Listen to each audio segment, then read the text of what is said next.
পুলিশরা সব সময় দেখি একটা নেগেটিভ কথা বলে। আমি তো বলবো যে ভাই আপনারা এখনো বোধহয় ঠিকঠাক হন নাই। না না, জনগণের মধ্যে কোনো ভয় নাই, তারা ভয় ঢুকাচ্ছে।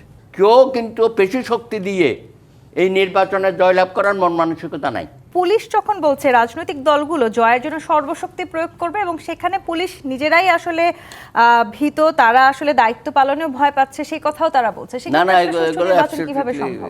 মিসলিডিং বক্তব্য দিচ্ছে তারা। আমি তো এরকম কোনো আশঙ্কা দেখছি না। আমাদের মধ্যে কি এখন মারামারি শুরু হয়ে গেছে প্রার্থীদের মধ্যে, নেতাকর্মীদের মধ্যে? এই পুলিশরা সব সময় দেখি একটা নেগেটিভ কথা বলে।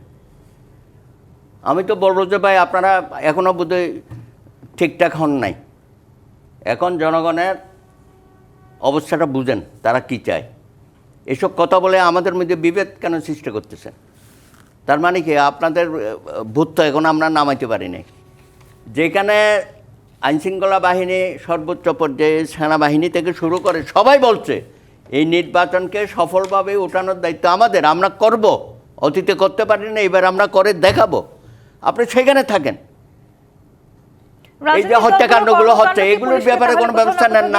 আজকে জামাতের একজন নেতাকে হত্যাকাণ্ডের শিকার হতে হইলো, এর আগে বিএনপির একজন নেতাকে হত্যাকাণ্ডের শিকার সারা দেশে হচ্ছে। আবার আইনশৃঙ্খলা বাহিনী চুয়াডাঙ্গা বিএনপির এক নেতাকে মেরে ফেললো। তো এইসব ব্যাপারে আপনারা একটু সিরিয়াস হন, জনগণের মধ্যে স্বস্তিটা আনেন। আমি ভোটের ব্যাপারে কোনো অস্বস্তি দেখছি না, কিন্তু আইনশৃঙ্খলার যে অবনতি করানোর ক্ষেত্রে কিছু কিছু অপশক্তি এখানে মাঠে সক্রিয় আছে।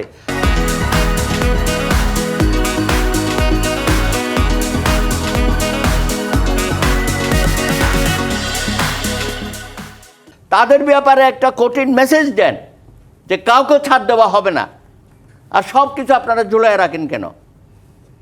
হাতির বিষয়টা অবশেষে আপনারা চার্জশিট দিয়েছেন, তো অন্যান্য হত্যাকাণ্ডগুলো দিতে হবে। তা আমরা তো চাইব যে সাগর রুনি হত্যাকাণ্ডের মতো যেন অন্যান্য হত্যাকাণ্ডগুলো ধামাচাপা দেওয়া না হয়। সরকারের যদি সংশ্লিষ্টতা না থাকে প্রত্যেকটা হত্যাকাণ্ডের আমরা তাহলে আপনি কি এটি মনে করছেন পুলিশ যদি আসলে নিজেদেরকে চাপ মুক্তভাবে দায়িত্ব পালন করতে পারবে না ভাবছে, তারা ভয় পাচ্ছে, এই কথা তারা বলেছে? না না, সাধারণ জনগণের মধ্যে কি ভয়টা কাটবে?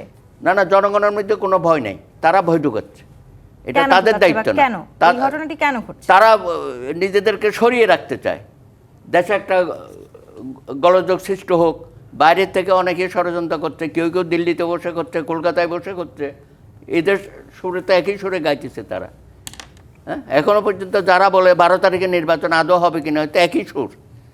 তো এই সুরের সাথে তো অসুর কতগুলো তো আছেই।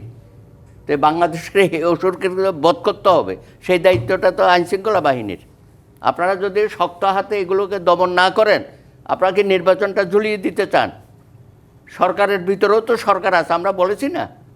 তো তারও তো অনেক সময় এই নির্বাচন নিয়ে যাতে কোনো রকমের মেকানিজম না হয়, সেই বক্তব্য কোনো মেকানিজম হবে না। আমরা খামাই এগুলো প্রচার এবং অপপ্রচার করতেছি। আমি বললাম তো, কোনো অপপ্রচার হবে না।